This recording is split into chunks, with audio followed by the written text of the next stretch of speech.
Donc voilà, là on a vu Abdel et Maria qui ont exprimé c'est quoi nos motivations pour participer, hein, nous les personnes qui ont la vie difficile, et Marion qui a expliqué les différents objectifs qu'on peut avoir quand on organise la participation. Hein. Juste pour vous rappeler, la participation inutile, c'est-à-dire on veut juste répondre à la loi parce que la loi nous le demande, mais on n'y croit pas vraiment, on pense que ça apporte rien. L'injonction participative, on veut faire passer nos projets, ce que nous on veut, et voilà, et pour ça on organise un peu la participation. La participation citoyenne, on veut vraiment changer les institutions, le fonctionnement quelque part de la société, et on fait appel à tout le monde, mais voilà, on ne fait pas de différence entre ceux qui viennent et ceux qui ne viennent pas, ils n'ont qu'à venir. Hein. Et si on fait ça, finalement, tout le monde va pouvoir participer à la fin. Et la quatrième case, donc le pouvoir d'agir, où on veut à la fois changer les institutions, notre société, notre manière de fonctionner, mais aussi on veut donner plus de pouvoir d'agir aux gens. On vise un changement sur plusieurs plans. Voilà. Alors, voilà. Maintenant, ça suffit, on a entendu beaucoup de choses. On ne sait pas comment vous avez reçu ces choses-là et vous avez sûrement envie de réagir. Ce que je vous propose, c'est d'abord de se tourner avec votre voisin, hein, à gauche, à droite, derrière, devant, voilà, à 2, 3.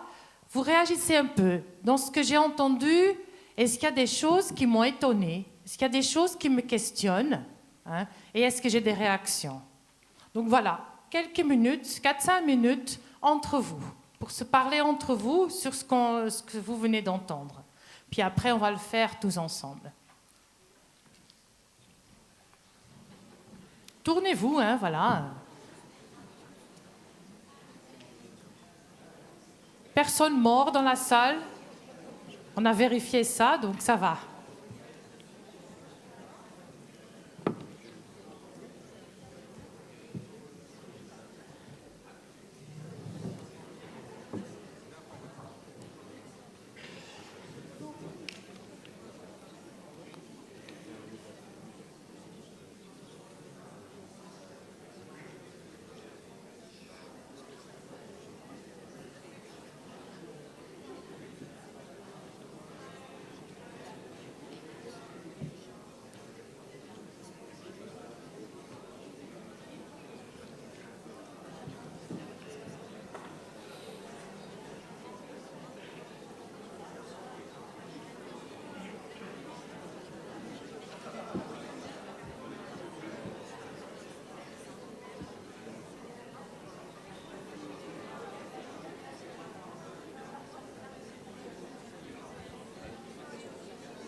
Des gros pains.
Ok. Il y a sûrement encore plein de choses à dire.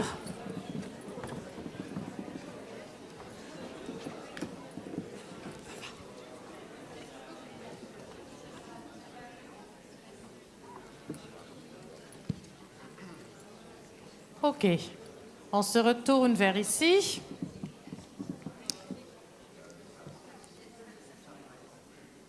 Alors, qui a envie de se lancer, de dire voilà ce qui me questionne, ce qui m'étonne, voilà la question que j'ai envie de poser ou la réaction que j'ai envie de dire, de donner. Alors, comme je disais au début, on essaye d'être bref et clair. Oui. Alors, il y a des porteurs de micro, il faut qu'ils m'aident, hein, parce que moi, je ne vois pas tout le temps les gens qui... Voilà. Alors, bon, je me fais l'écho de notre petit groupe. On était Une tous les idée à la trois. fin, hein? Oui, Okay. Une idée. C'est que même si beaucoup de gens se revendiquent de la dernière catégorie, de l'empowerment, au final, en tout cas au niveau des institutions publiques, c'est rarement le cas. Mais c'est plus souvent le cas quand même au niveau des associations, même si c'est plus ou moins vrai. Au moins, on le ressent plus dans l'association que dans les institutions publiques. Voilà, vous dites le pouvoir d'agir, on sent que c'est présent dans les associations, mais très peu dans les institutions comme les écoles, les hôpitaux, les mairies, tout ça. Hein. Est-ce qu'il y avait d'autres qui, autour de ce point-là, ont discuté sur ça? Oui? Par exemple, alors, le micro. Je ne pense à aucun exemple de choses qui sont venues à la base et qui sont remontées à des institutions publiques qui ont vraiment changé des choses dans l'institution. C'est-à-dire que l'assistante sociale, discutant avec les populations, change ses manières d'agir dans le cadre de du fonctionnement. Ça, je peux le comprendre et je pense que c'est très très bien. Hein, mais oui. Que ça puisse remonter... Je ne vois pas d'exemple. Est-ce que c'est possible? Est-ce que c'est possible? Alors, peut-être il y en a dans la salle ou ici qui ont des exemples sur ça. Est-ce qu'il y a des exemples où des choses qui viennent de la base changent les choses tout en haut? Vous allez réagir à ça? Très bien. Alors, Micheline. Nous, on a fait une co-formation au niveau justice. Justement, Maria et moi, on y était. C'est que les co-formations font changer les choses quand même. Oui, alors, on aimerait des exemples, là, parce que madame dit, moi, je ne vois pas. Alors, ils sont où, ces exemples, concrètement? À ce moment-là, le seul exemple que j'ai, c'est, il y avait 12 magistrats en face de nous, on était 5, 12 ou 15? 15. Oui, n'importe. Enfin, et il y avait une juge qui était très difficile pour nous, hein, très difficile à rallier un peu à nos idées, à nous. La co-formation s'est terminée, il y a eu un croisement des savoirs et c'est elle qui est revenue pour justement fortifier la formation qu'elle avait eue. Donc ça avait changé au niveau des juges. Par rapport à cette juge-là, ça lui avait fait changer complètement sa conception de travail. Ok, merci Micheline. Vous confirmez ce que madame vient de dire? Parce qu'elle dit, je vois bien que ça change dans les relations individuelles. Chez des gens, il y a des choses qui changent. Mais est-ce qu'au niveau politique, dans la hiérarchie, dans la mairie, dans l'État, enfin, dans l'hôpital, dans la structure même, est-ce qu'il y a des choses qui changent parce que ça vient de la base? C'est ça votre question, hein? Bon, voilà, on essaye de chercher. A priori, au niveau droit de vote, le droit de vote des femmes, en Angleterre, je crois, est parti de la base de la base. Après, ça a été repris par des personnages politiques ou plus influents, plus riches, qui pouvaient avoir du pouvoir, mais tout au départ, c'est une volonté de la base qui est remontée petit à petit. D'accord, très bien. Est-ce qu'il y a des exemples comme ça au niveau de la lutte contre la pauvreté? Oui, moi j'ai travaillé pendant 23 ans sur un problème de santé particulier, hein, la prévention du saturnisme. Donc j'allais chez les gens pour leur dire, il y a la prévention du saturnisme, l'intoxication des enfants par le plomb dans les vieilles peintures, hein, dans les logements très, très, très dégradés. Donc j'allais chez les gens en leur disant, ben voilà le problème, il va falloir qu'on essaie de voir en quoi ça vous concerne, de travailler là-dessus. Et les gens me répondaient systématiquement, vraiment pendant 23 ans, j'ai entendu des centaines de fois des gens me dire « Ah, tu nous dis qu'il y a du plomb sur les murs, bon, on veut bien le croire, c'est sympa, on veut bien le croire, mais nous, on ne le voit pas le plomb. Tu nous dis que les enfants, ils ont du plomb dans le sang, on veut bien le croire, mais nous, on ne le voit pas. Par contre, nous, ce qu'on peut te dire, c'est que chez nous, il fait froid, il fait humide, il y a des moisissures, et ça rend nos enfants malades. Et qu'est-ce que tu peux faire là-dessus ? Et pendant des années, j'ai essayé de lancer une action là-dessus. J'ai enfin réussi, il y a 5 ans de ça, parce qu'il y a une fenêtre qui s'est ouverte autour des questions énergie et tout ça. Mais alors, à la ville, ça a été accepté. Par contre, effectivement, au niveau des instances, des institutions, on dit de l'Agence régionale de santé, par exemple, ça a été, il n'en est même pas question, monsieur. On ne financera jamais votre projet, allez vous faire voir. On m'a dit des choses extrêmement dures. Hein. On m'a dit, de toute façon, vous êtes toujours en train de faire remonter la parole des gens et ça commence à suffire. Donc vous confirmez ce que dit madame, c'est rare que ça fait changer des choses voilà. En haut de la hiérarchie. Par contre, en une minute, la question, c'est effectivement la question de l'attitude des professionnels. Est-ce qu'on demande toujours aux habitants de participer à des projets de professionnels ou est-ce que les professionnels sont prêts à participer à des projets d'habitants ? C'est plutôt dans ce sens-là, moi, que ça m'intéresse. D'accord. Oui.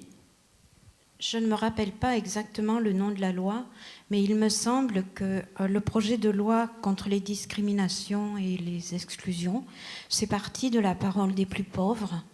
Et du reste, c'est Geneviève de Gaulle, Antonios, qui l'a présenté au gouvernement. Je ne sais pas, mais je crois bien. Alors, elle croit bien. Est-ce que quelqu'un peut le confirmer ?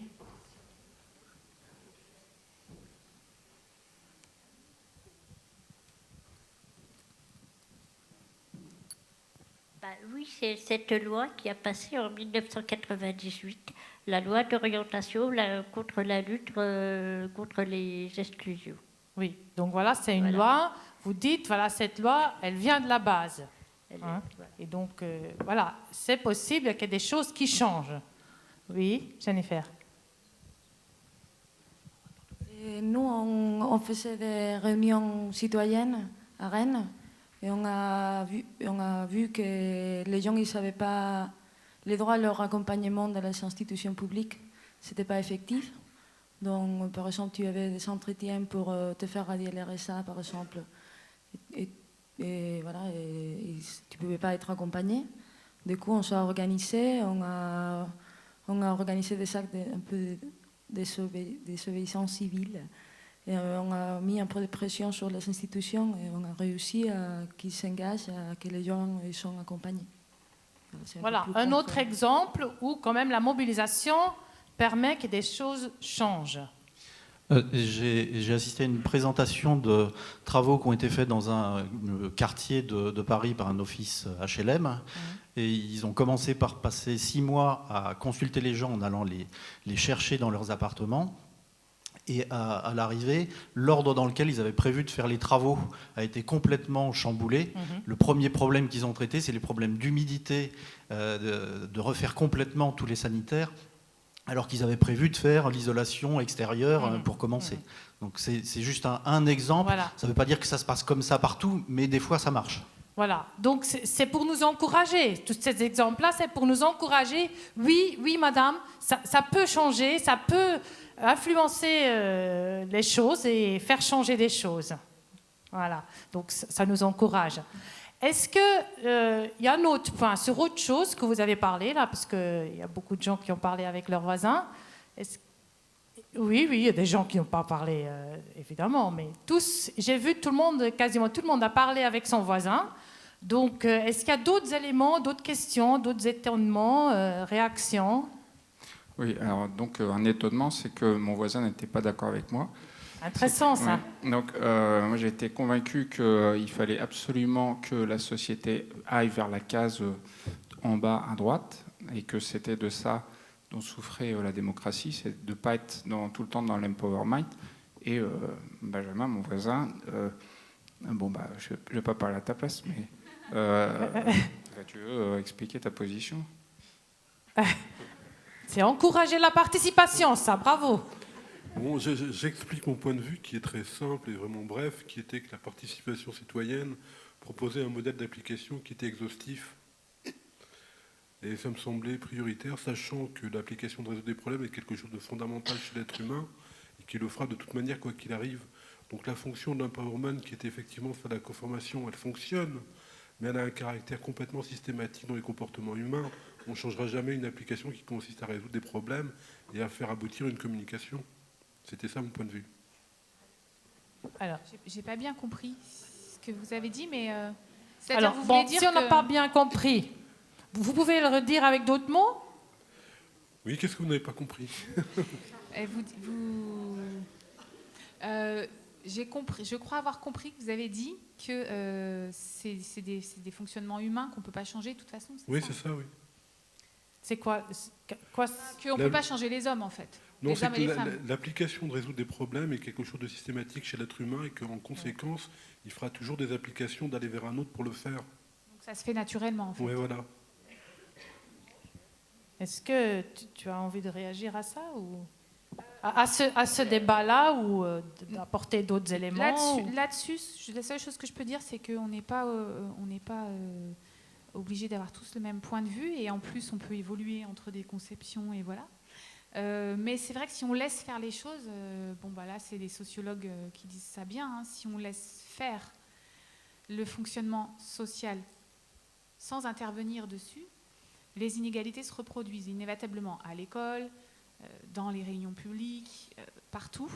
Pourquoi? Parce que quand on est plus puissant, pourquoi on est puissant? Parce qu'on est allé à l'école, le savoir parler, le fait de pas d'avoir les mots, ça c'est une forme de puissance et de pouvoir. Le fait d'avoir de l'argent, oui bien sûr, le fait d'être en situation de pouvoir, c'est-à-dire d'être un professionnel ou autre, ou un dirigeant associatif, parce que les associations ne sont pas toutes très démocratiques non plus. Hein. Mais bref, si on laisse faire, c'est les mêmes qui parlent et c'est ceux qui ont le pouvoir. Donc la question des inégalités dans la société, la question de la lutte contre la pauvreté, c'est une question de justice sociale, d'inégalité sociale, d'égalité sociale. Et cette question-là, forcément, c'est quelque chose sur lequel il faut agir. Et je dirais même au quotidien, tous, partout où on est. Parce que la solution la plus facile, et encore une fois, je peux parler de moi en tant que mère de famille, la solution la plus facile ou la plus simple quand on ne réfléchit pas, c'est juste de ne pas chercher à discuter avec des gens différents, puisqu'on parle facilement avec les gens pareils que nous. Donc, aller voir les différents, ce n'est pas un truc qui se fait naturellement. Ok. Peut-être, avant de passer au point suivant, une dernière réaction. Alors, il y avait quelqu'un qui a déjà le micro. Oui. Et vous aussi, allez, vous deux. D'accord. Oui, moi j'avais posé la question à ma voisine parce que je ne savais pas de quelle loi vous parliez, de quelle loi sur la participation. Et elle m'a parlé de la loi de février 2014, de politique de la ville, des conseils citoyens et contrats de ville. Oui. Donc est-ce que vous pouvez nous dire, nous replacer ça? Vous vouliez peut-être parler? Non. Bon, sinon, on ne va pas dérouler toutes les lois parce qu'en fait, depuis 20 ans, il y en a beaucoup. Donc, dans l'urbanisme, c'est-à-dire quand on fait des projets urbains de maisons ou de places publiques, il y a des lois, la loi d'orientation pour la ville, pour ne pas la citer, qui dit que la concertation est obligatoire. Sur le revenu de solidarité active, le RSA, la loi impose qu'il y ait des bénéficiaires, des allocataires RSA qui soient dans les équipes décisionnaires. Donc, il y a plein de lois. Oui, dans plusieurs domaines, il y a des lois qui disent qu'il faut la participation. Et c'est pour ça qu'il y a le risque d'injonction très fort. Et il y a même de l'injonction à faire de l'injonction. C'est-à-dire l'État dit aux professionnels et aux élus locaux, faites-vous de la participation. Alors comme ça. Et puis ça atterrit finalement sur les gens sur qui ça tombe. Il faut que je participe. Bon. Mais pourquoi faire? Je ne sais pas trop. Oui, allez-y. Bonjour, je m'appelle Sarah. Alors ça fait un petit moment que j'entends parler d'empowerment, de pouvoir d'agir, et j'ai pu faire je me suis dit à moi-même qu'il y a deux approches. Il y a à la fois les instances comme les conseils citoyens qui sont mis en place par les collectivités et les associations, et il y a des acteurs qui, une fois les collectifs d'habitants créés, vont les accompagner dans la réunion pour pouvoir ensuite agir.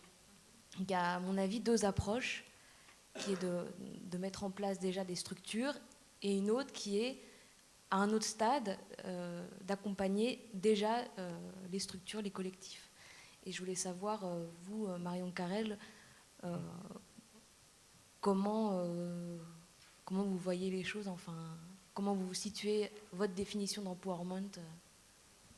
Ben moi, je pense que c'est ce que j'ai dit tout à l'heure, ça rejoint un peu ce que j'ai dit, c'est qu'il y a deux modes, enfin, il y a deux façons de voir les choses. Soit il faut que les gens s'auto-organisent, c'est-à-dire que les personnes en situation de difficulté X ou Y s'organisent, et pour ça, on peut les accompagner en tant qu'associatif, peut-être en tant que professionnel, même si c'est plus difficile, mais bon, sauf si on a un travail qui s'appelle le travail social communautaire ou collectif, hein, ça peut être dans nos missions, mais voilà. Et donc l'objectif là, c'est plus que les gens prennent du pouvoir collectivement, c'est ce qui se fait à ATD. Si on regarde ATD, cette histoire de la loi de 98, c'est bien le résultat d'un processus où des gens se sont organisés de la base pour faire porter une cause.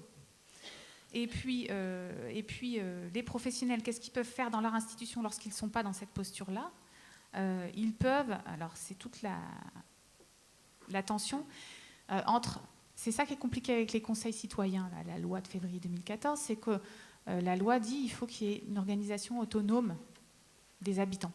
Et en même temps, c'est aux collectivités de les mettre en place, plus ou moins. Donc il y a une tension compliquée entre laisser les gens s'organiser et en même temps les accompagner. Si on les laisse s'organiser, très bien, mais enfin, il faut quand même qu'ils aient des moyens, que peut-être l'institution puisse être en situation aussi de les écouter et d'améliorer son fonctionnement en écoutant ces personnes-là. Donc ça veut dire, et ça en France on a encore un peu du mal, ça veut dire qu'il faut qu'on accepte le conflit et qu'il faut qu'on accepte surtout que le conflit, l'articulation entre des moments de conflit et des moments de coopération. Et c'est bien ça qui est intéressant dans la démocratie quand elle fonctionne, c'est qu'il y a des moments où on n'est pas d'accord et des moments où on va dire ok, on n'est pas d'accord, on s'assoit à la même table et on discute de qu'est-ce qu'on peut faire.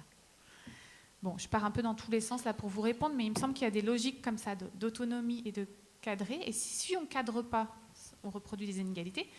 Mais si on cadre, attention à ne pas tomber dans l'injonction participative. C'est-à-dire si on cadre, si on organise la participation, comment faire pour ne pas tomber dans l'injonction participative? Comment faire pour ne pas tomber dans un truc où on va expliquer aux gens comment il faut qu'ils parlent, où on va les former pour qu'ils soient plus compétents?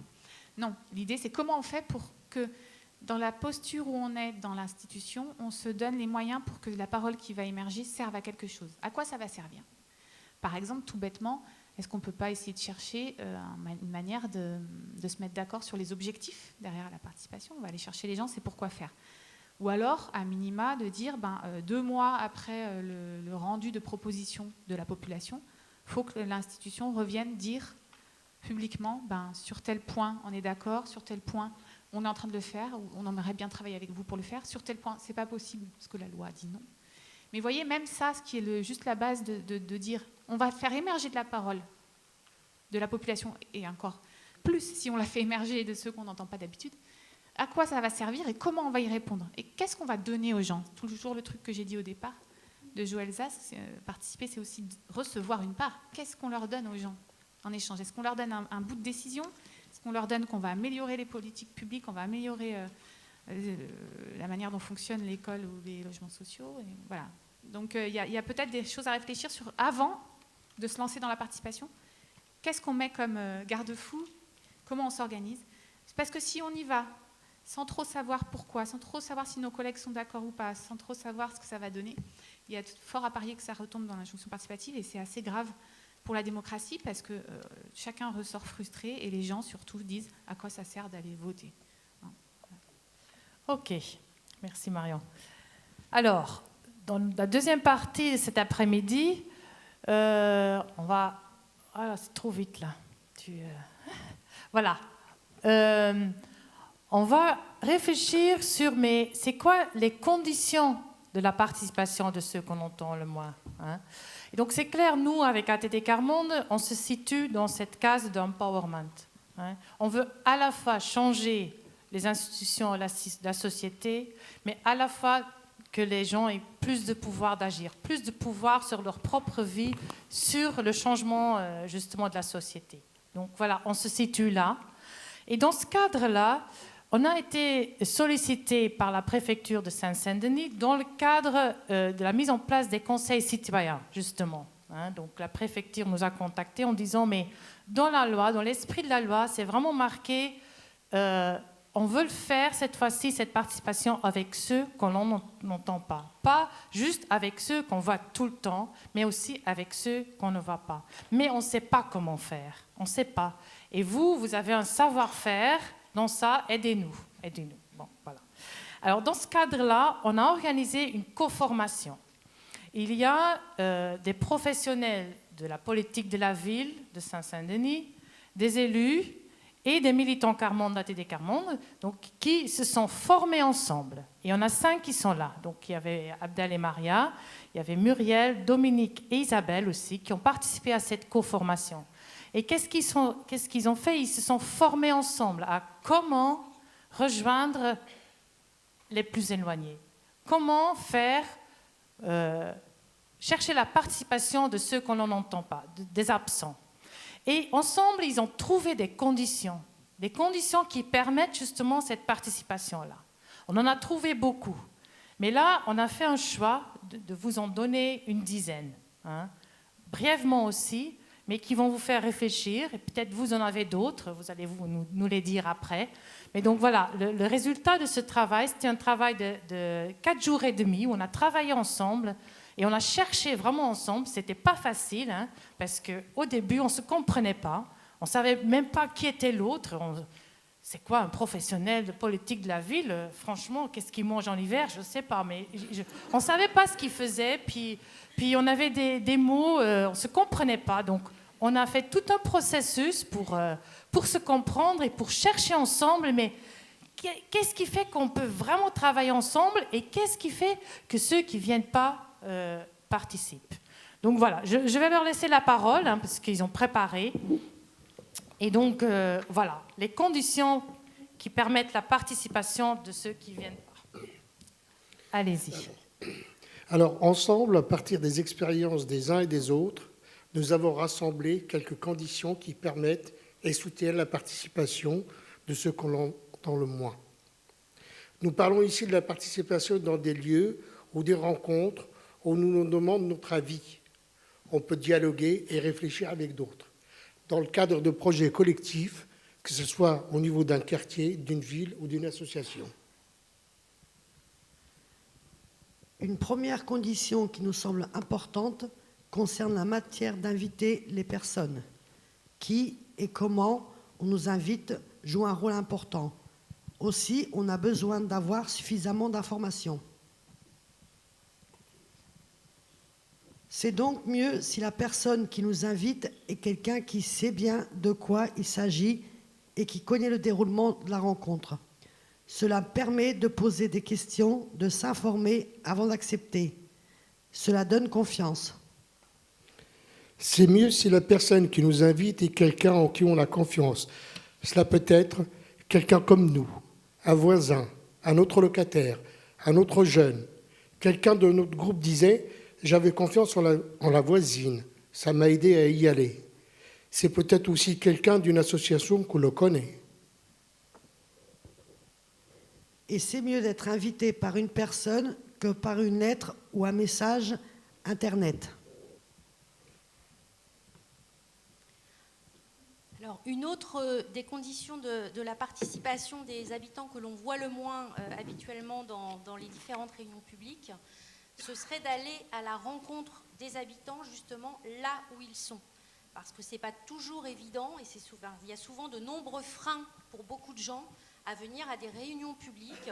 Il y a la manière d'inviter, Abdel et Maria viennent d'en parler. C'est vrai qu'on peut mettre des affiches 4x3 dans toute la ville, mettre des flyers dans les boîtes aux lettres, en parler aux gens. Ça ne fera pas forcément que les gens vont venir, parce qu'il peut y avoir déjà la peur de l'institution et du lieu dans lequel se passe la réunion. C'est vrai qu'on croit souvent bien faire. Moi, je voudrais dire, il n'y a pas forcément toujours de mauvaise volonté, mais il y a la nécessité de prendre conscience aussi d'un certain nombre de freins dont on n'a pas naturellement conscience, en particulier quand on se dit on va faire une grande réunion publique, on va inviter tout le monde à la mairie, parce que voilà, c'est l'institution, ça représente l'institution.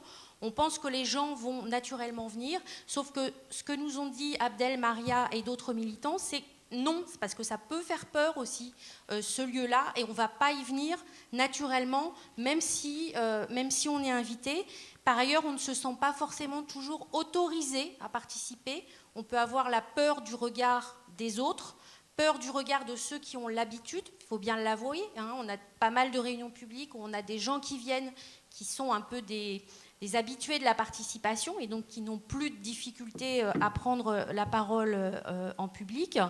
Et donc il y a tous ces freins-là dont on n'a pas forcément conscience. Donc il faut absolument qu'on s'adapte, que ce soit les professionnels ou les élus, et qu'on puisse aller, même si ça prend du temps, même si on n'en a pas toujours l'habitude, et qu'il faut un peu bouleverser les manières de faire, aller à la rencontre des habitants, à la sortie des écoles, dans les squares, dans l'espace public, partout où on peut trouver des habitants, quels qu'ils soient, et engager le dialogue avec eux, soit sur un sujet bien particulier, soit sur, je dirais, être à l'écoute en fait de ce que les gens ont à dire.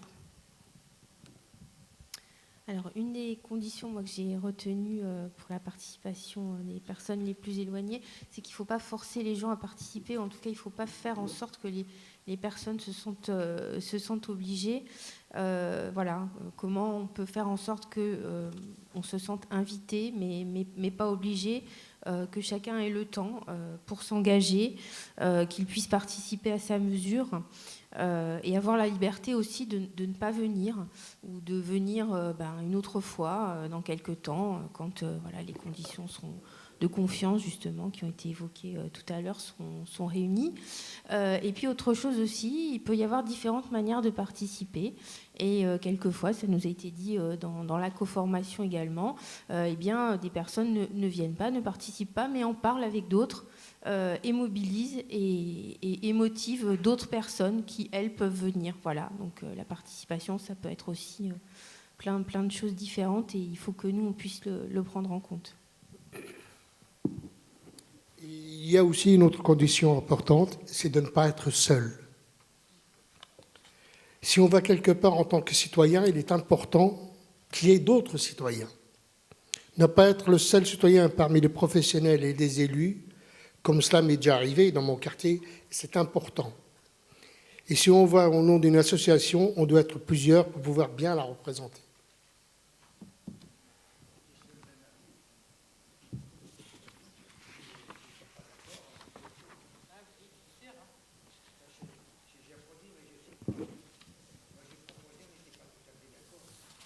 Oui, c'est ça, quand on va à plusieurs...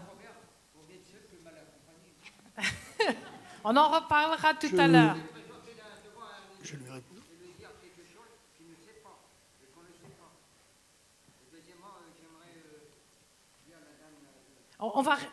Monsieur Sang, on va réagir après.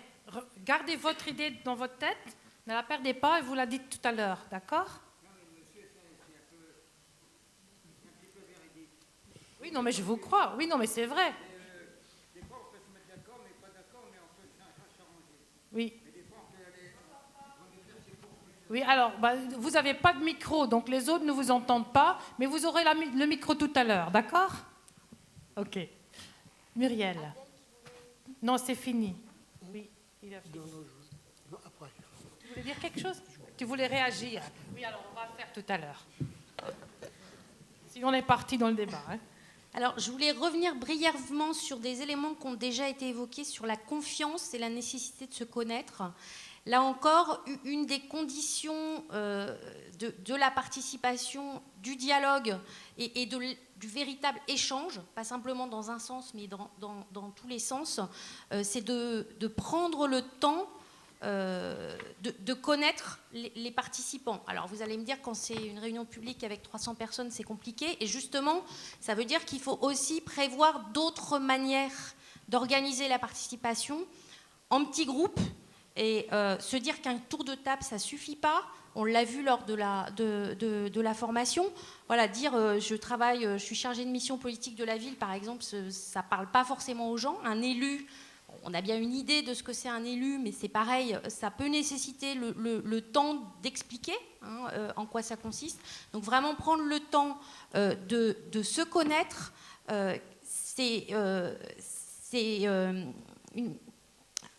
indispensable pour pouvoir après être vraiment dans l'écoute, le dialogue, et donc créer les conditions en étant en petits groupes, en échangeant par 2 ou par 3, avant de pouvoir vraiment en venir au sujet sur lequel on souhaite échanger avec les personnes.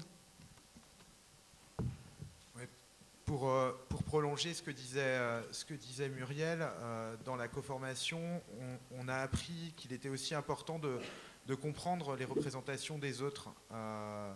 On a travaillé sur 3 mots, citoyen, pauvreté et quartier, et on s'est aperçu qu'entre groupes de pairs, donc entre élus, professionnels et habitants plutôt en situation de ne pas participer habituellement, du coup on avait des représentations très différentes de ces notions-là. Alors les représentations, elles sont à la fois des représentations réciproques sur les fonctions qu'on a les uns les autres, mais aussi sur les difficultés que les uns les autres on peut rencontrer. Et ce qui m'a vraiment marqué, moi, c'est sur la représentation de la pauvreté. Les élus et les professionnels, on a choisi des images qui disaient la pauvreté, d'accord, c'est difficile, mais on peut toujours s'en sortir. Ou la pauvreté, il y a une cause qui est une cause extérieure.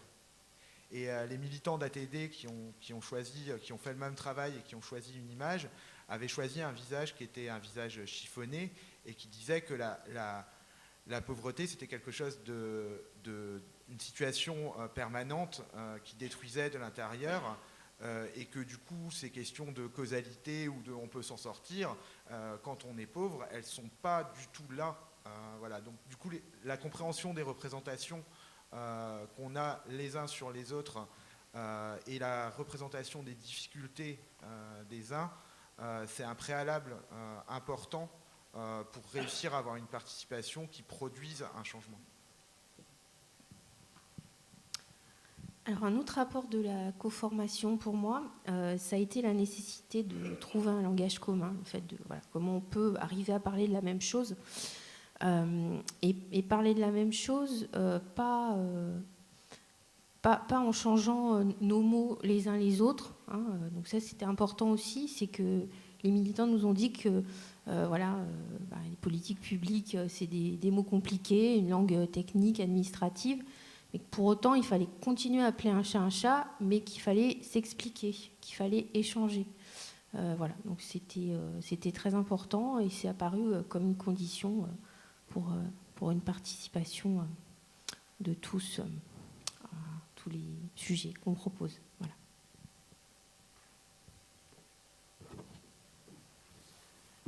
Ce qui nous semble important aussi, pour que des personnes que l'on entend très peu puissent réellement participer, et d'être soutenues par une association citoyenne. Une association citoyenne est une association qui rassemble des citoyens, leur donne la parole et cherche à construire une société plus juste et solidaire. Dans ces associations citoyennes, nous pouvons apprendre à prendre la parole devant d'autres sans être jugés, ce qui n'est pas facile parce qu'on a toujours peur qu'on se moque de nous, que nous ne nous comprenions pas.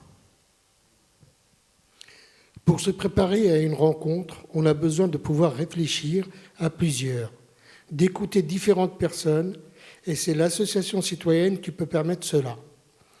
Aussi, préparer avec d'autres évite que l'on prenne l'avis ou les témoignages d'une personne comme une généralité. Lors de la rencontre elle-même, il est bien d'être soutenu par quelqu'un de confiance, par quelqu'un qui sait ce qu'on vit, qui connaît bien le milieu de la pauvreté, pour nous aider à ne pas trop en dire sur notre vie. La présence d'une telle personne fait aussi qu'on a moins peur d'y aller, elle permet d'oser. Cette personne nous encourage à prendre la parole. Dans les réunions, on vit parfois des moments forts, difficiles, et c'est aussi pour cela qu'on a besoin d'être soutenu par une association.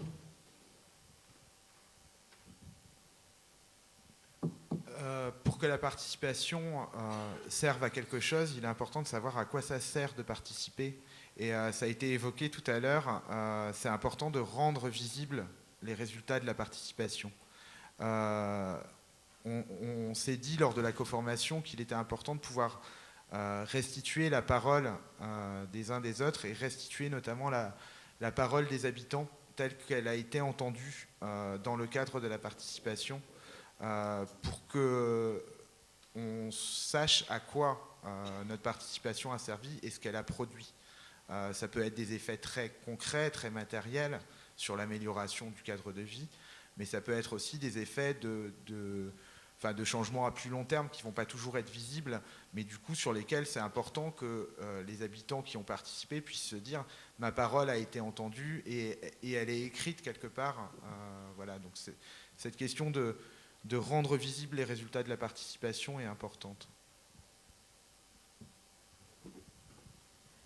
Et pour terminer, j'aimerais vous dire que pour nous, on peut parler d'une réelle participation seulement si on peut aller au bout des choses ensemble. On veut être impliqué du début à la fin d'un projet, ce qui est différent de juste nous demander notre avis. Pour aller sur cela, il faut qu'on ait tous la volonté d'être réellement partenaires. Bon, merci beaucoup aux uns aux autres.